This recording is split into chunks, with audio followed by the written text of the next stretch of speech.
They were the faces everyone recognized, but not for the reasons you think. What if some of old Hollywood's biggest stars weren't just famous for their talent, but for rumors no one dared confirm?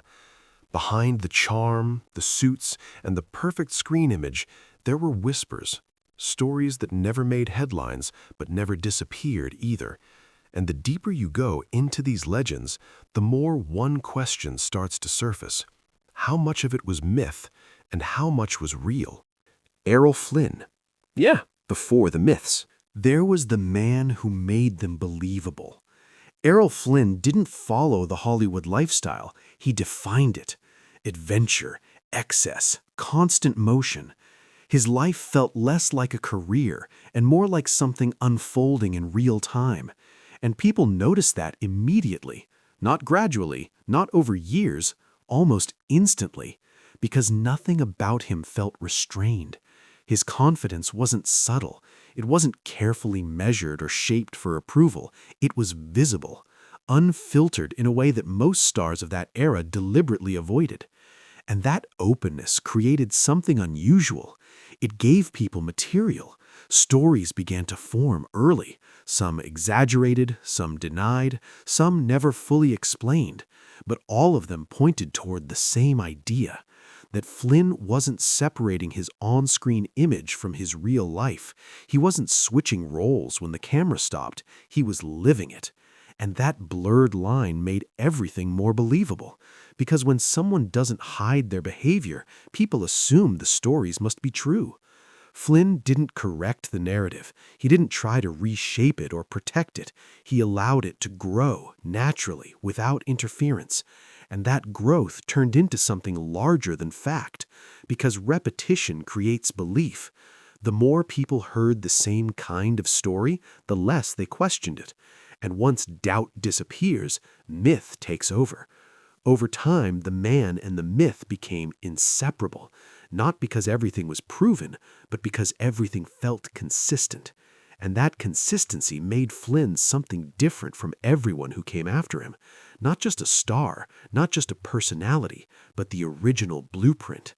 Frank Sinatra. He didn't walk into rooms, he controlled them.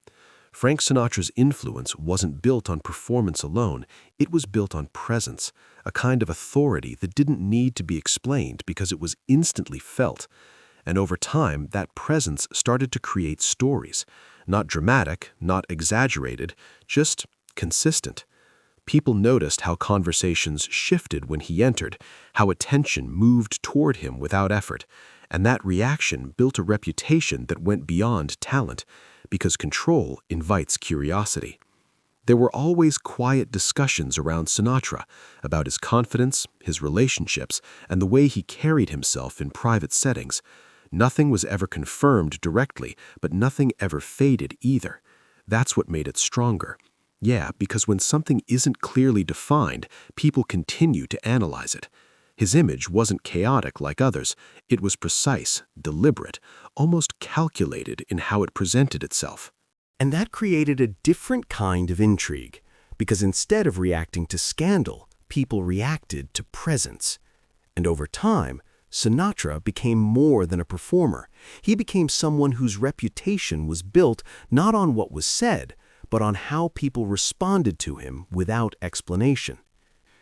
Clark Gable, he didn't try to become the standard, he simply was it.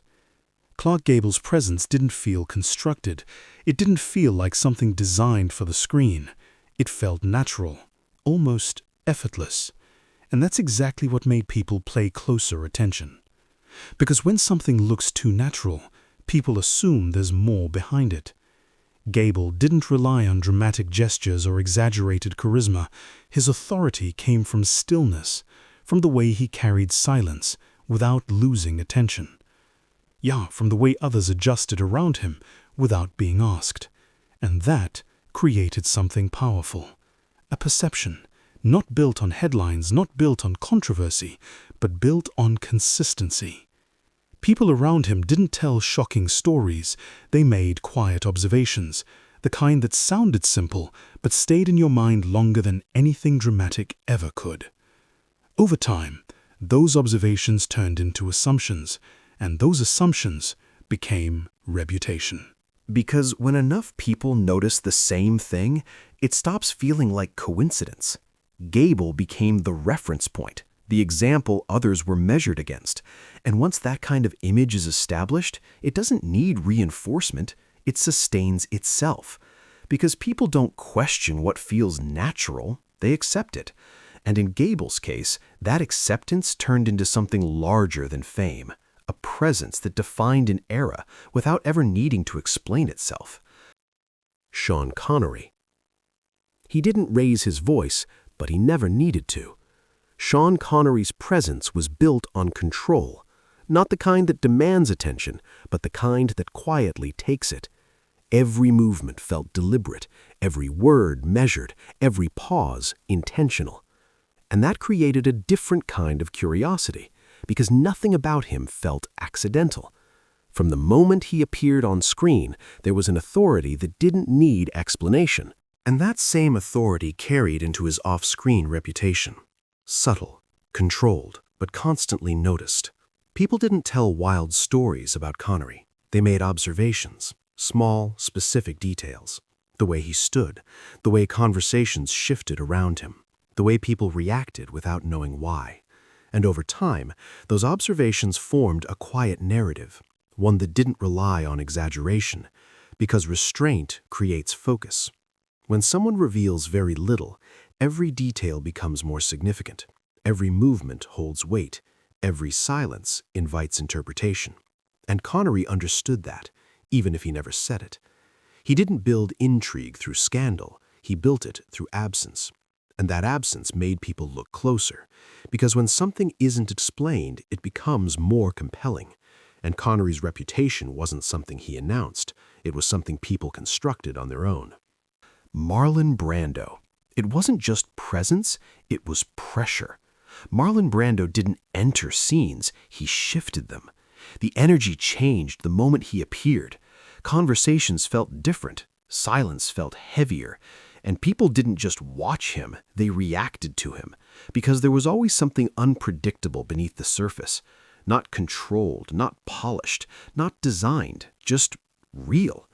And that authenticity made people uncomfortable in a way they couldn't explain, because it didn't feel like acting. It felt like something closer to exposure. That's where the speculation began, not from exaggeration, but from intensity. Co-stars often described an energy that felt overwhelming at times, not aggressive, not forced, just deeply present, as if he was fully aware of himself and didn't feel the need to adjust for anyone else. And that created a different kind of curiosity, because when someone doesn't manage how they're perceived, people start trying to define it themselves. Brando didn't correct assumptions, he didn't clarify anything. He allowed interpretation to exist without interference. And that's what made his reputation expand, because uncertainty invites imagination. People filled in the gaps, built their own conclusions, and over time, those conclusions became part of his identity. Not fully accurate, not fully false, just persistent. Brando became more than an actor, he became an experience, something people felt before they understood.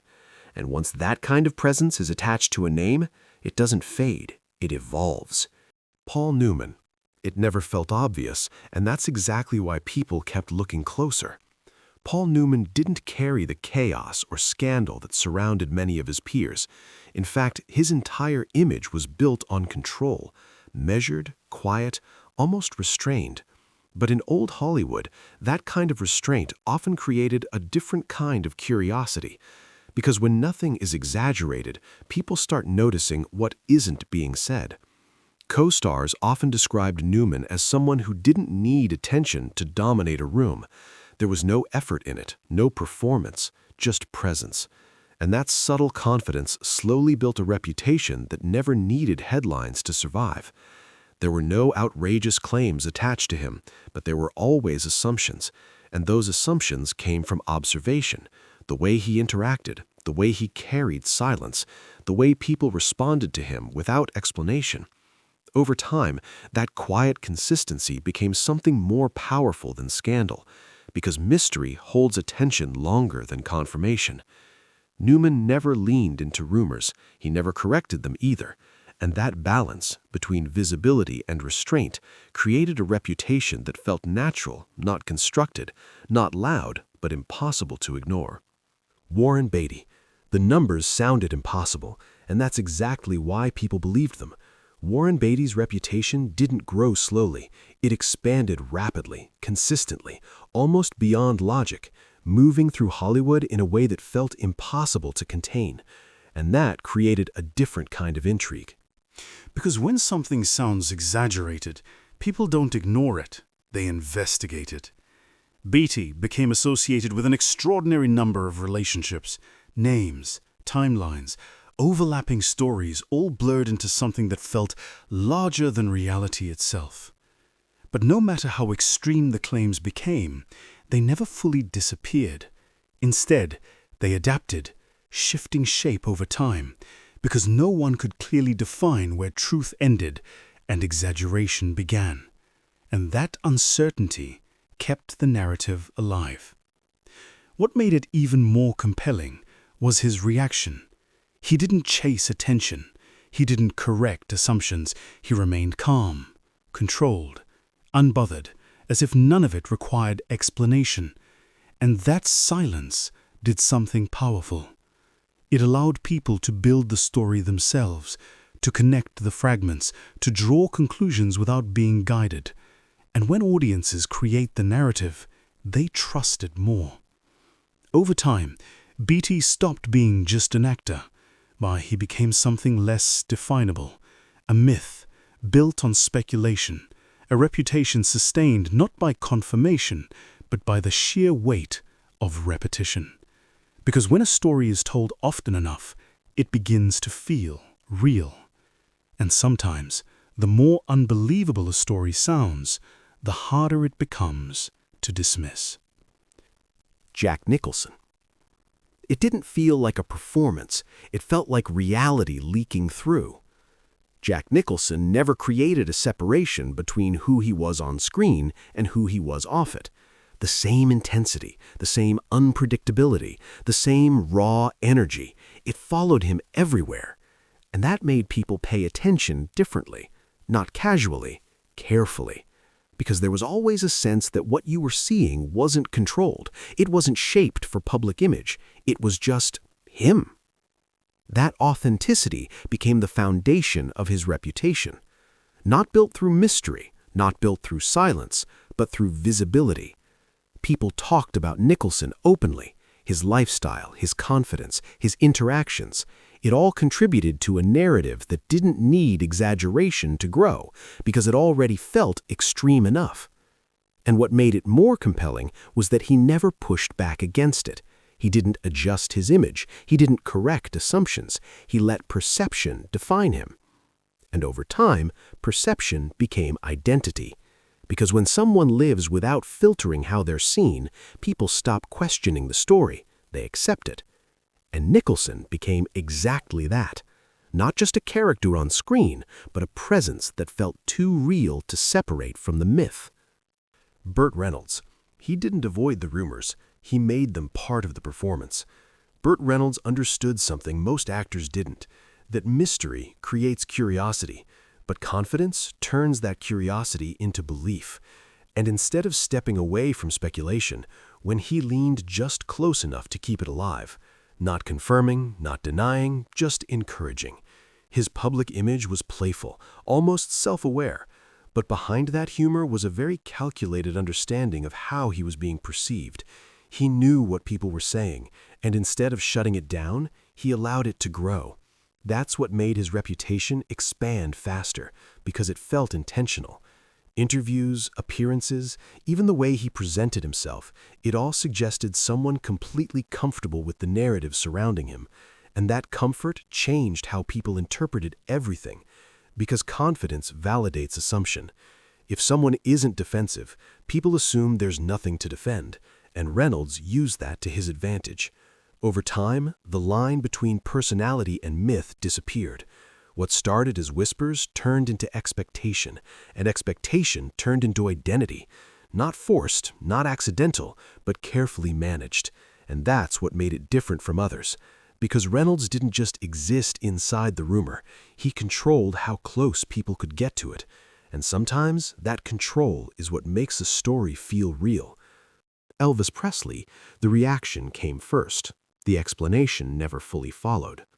Elvis Presley didn't just arrive in Hollywood, he disrupted it. His presence was immediate, overwhelming, and impossible to ignore. But beyond the performances and the fame, there was something else people kept noticing, something harder to define. From the beginning, his energy triggered reactions that felt instinctive. Fans responded intensely, almost without thinking.